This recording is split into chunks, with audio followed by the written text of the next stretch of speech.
Hey everyone, it's Brandy Yvette with Just Swallow the Pill. Welcome back.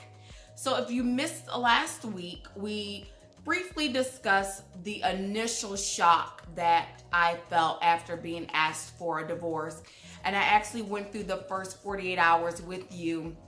And I left off, we were on our way home from our friend's house. We were trying to get some answers from my ex-husband, which he just was not able to provide us with the answers that I think would have helped us, him and I. And on the way home, he was wanting to discuss how we were going to disperse furniture, and how I was so taken back by how someone could be talking about dispersing furniture only after 48 hours of, asking for a divorce. And so this week, I'm going to pick up there and move into the denial aspect. Now, I will say this, though. The shock doesn't go away. Not at all. The shock actually lasted me a good year and a half. It was a long time that I was shocked. There were different levels of shock that my ex-husband took me through. But the overall feeling of shock, it didn't go away. It lasted for a good while. Okay? So within that first week, after being asked for divorce, I told you guys how I started to feel worthless and how I was treated pretty much like I was trash. And the treatment of that continued. It did not stop. My ex-husband pretty much acted as if I did not even exist. He came and left, didn't speak, did not let me know what he was doing, where he was going. He would even leave and go get food, wouldn't ask me if I wanted anything. And that was very heart-wrenching because I had at that point given him so much of me. I had cooked all of his meals, done all of his laundry, and pretty much been that model wife. I was her, okay? And just because you don't want to be with me anymore, that gives you the right to treat me like shit. And pretty much that's what I was treated like. So that first week was very rough for me. That's when I started to lose sleep. That's when it started to get hard to fall asleep. But it was just as hard to get out of that bed in the morning. And luckily I had an understanding boss at the time. And I told her what was happening, and she was very lenient with me coming in a little bit later in the mornings because things were just so rough. And sometimes I would just sit in my car and cry. Like, I would get to work, but I would just cry for hours in my car. And so that first week was very rough for me. And it was only the beginning. And I had no idea what I was in for. So that first weekend comes. And usually I would get excited for the weekend. Friday nights was our date nights. And that was something for me to look forward to. And then we always did something with our couple friends during the weekend. Or even if it was just him and I, spending time together. So that first weekend, even though him and I were technically not together, I was still looking forward to at least being with him. And to my surprise, he tells me that he's going out of town for the weekend. And so I asked him where he was going, and he said he was going to Phoenix. And I'm not sure if I disclosed this before, but I was actually a military wife, and we were in Tucson. And so Phoenix was only about an hour and a half away. And so he wanted to go to Phoenix. He had some friends there, and he said he wanted to just get out of town. And regrettably, I didn't really have that same luxury. Everybody that I had knew in Phoenix were married or, you know, moving on with their life with their kids and husbands and things. Even in Tucson, the two women that I knew were married with children. And so I was pretty much left to fend for myself for the weekend. And so that hurt me, that I was left by myself. And it was a struggle to get through that weekend. But I remember being so excited that he was coming home. And he came home very late, and we were still sharing the same bed at the time. And so he came in, and we went right to sleep and didn't say a word to me as normal. You know, but that little puppy dog, you know, feeling, I was just so happy he was home.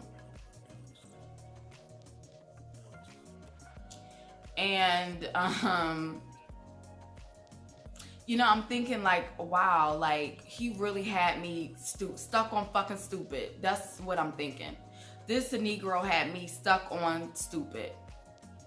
But anyway, so Monday came and he went to work and I came home from work. So we had alternate shifts. So he worked at night, I worked during the day. So I came home from work, he was already gone. And I remember that night it was so hard to get to sleep, but I knew he was at work. So that kind of eased my uncomfortable feelings that I had with us being apart.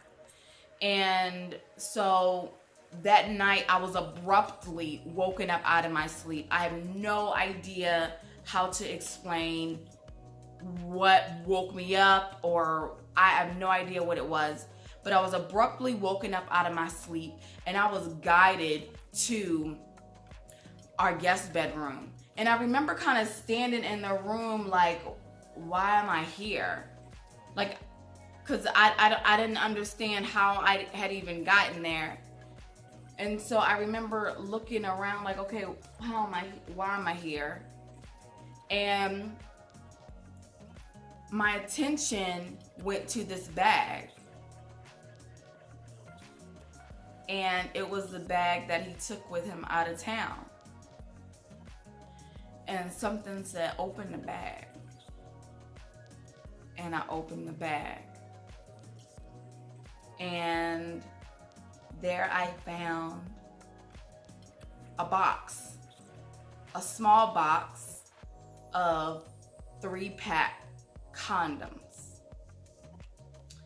And there was nothing in the box, but next to the box was one unused wrapped condom, one condom wrapper with nothing in it, and the third one was just not there.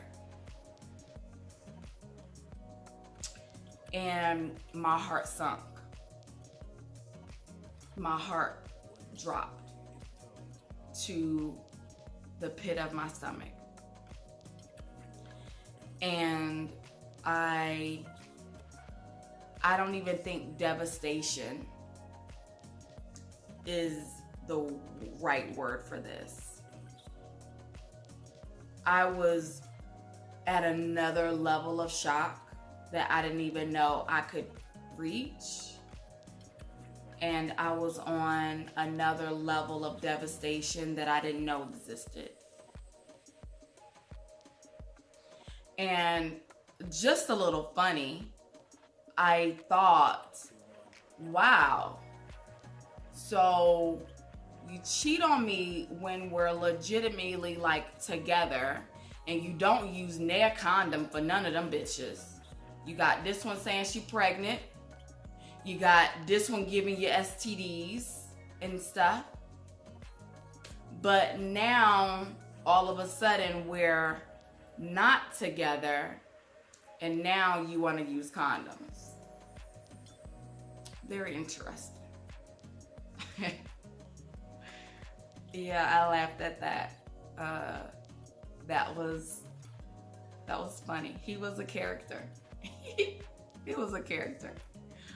And so I called him because I needed to know. I needed answers now, today. I needed answers. And so I asked him whose condoms they were. And he said they were his friend's condoms. Okay. So you want me to believe that your homeboy said, "Hey homie, hold my condoms." And you said, "Cool." That's what you really want me to believe? And so, I don't know if you guys know anything about the military, but adultery is a no-no. So, of course, for him, it was deny, deny, deny.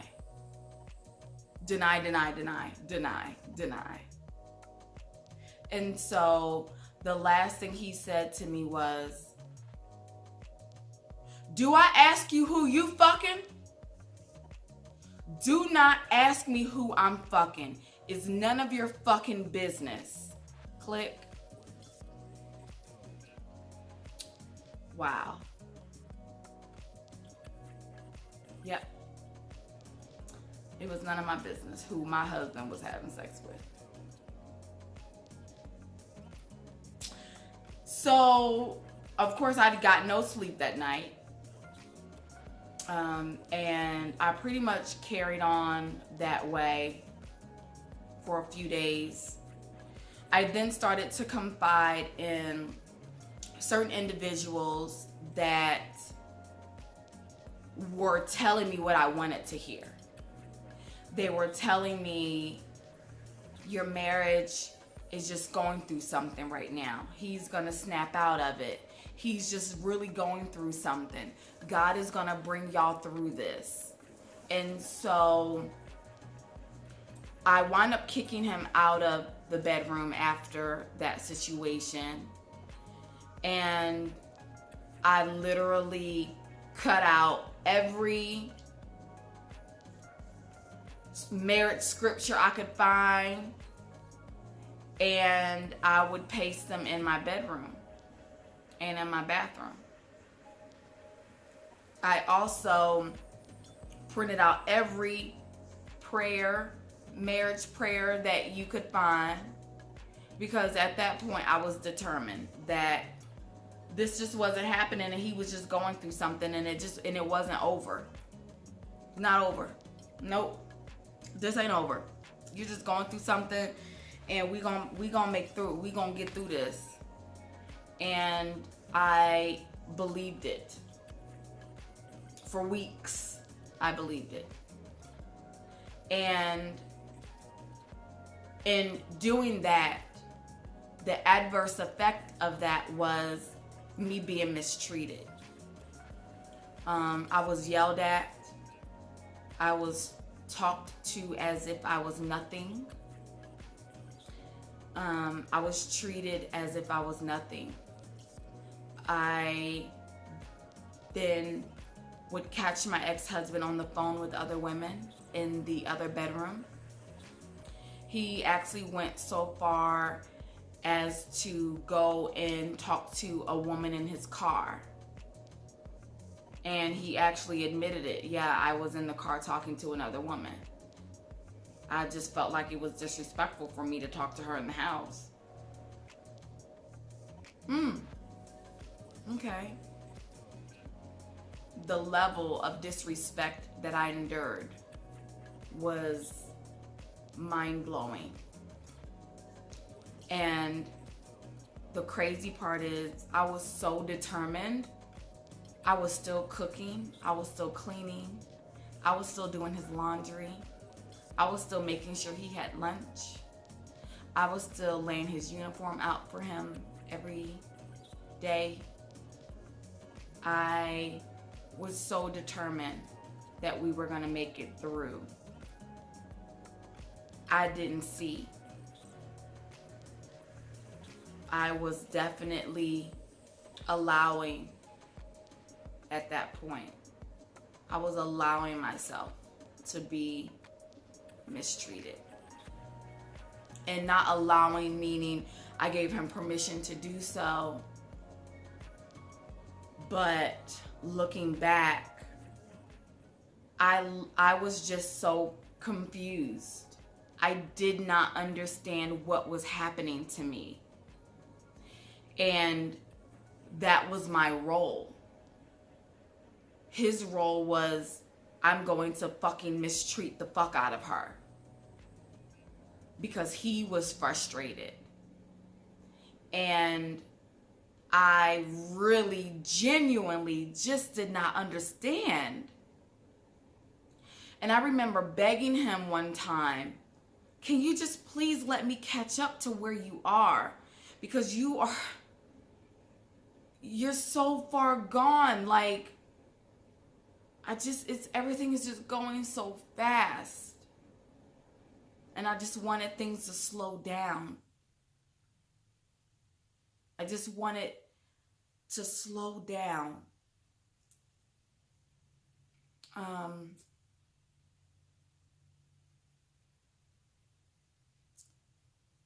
Yeah. And life was literally a blur. I cried so much.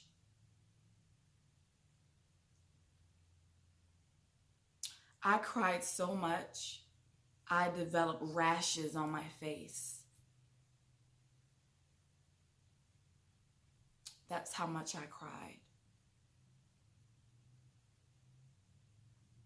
I had rashes on my face, dry patches.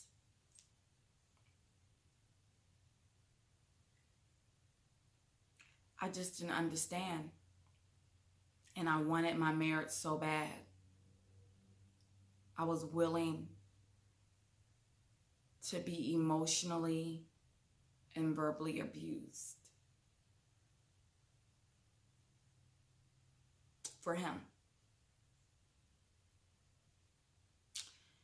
And I just wanted to understand.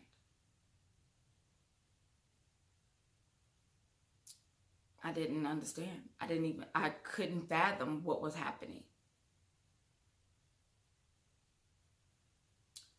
And I fought until my spirit couldn't take it anymore. And my spirit said, enough.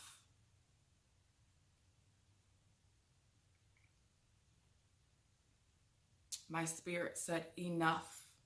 He is going to kill you emotionally. And I remember being in so much pain. I wanted to kill myself. I just wanted the hurt to stop.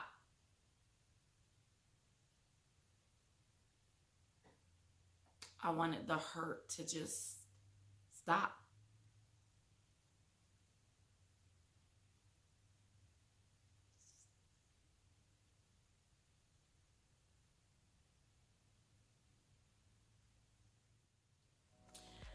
And we are going to pause right there. So that was what I went through after the shock, moving into the denial. Next week, we are actually going to pick up with friends and family. So my friends and family played a very pivotal role in my journey, in this experience. And I want to discuss that with you guys. And even if you are not going through this yourself, but you know someone who is, this is going to be great for you to listen to. So please subscribe if you have not already done so. I don't want you to miss next week. Also, if you would like to share your thoughts, please comment below. But if you would like to share your story and want to take more of a personal approach, you can email me at thedifficultpill@gmail.com. Also, if you are not following me on Instagram, please follow me at Brandy Yvette. That is Brandy with an I, Yvette with a Y, one word. Okay. Lastly, always remember, your crown is not on your head, it is in your soul. Thank you so much for watching, and we will see you next week.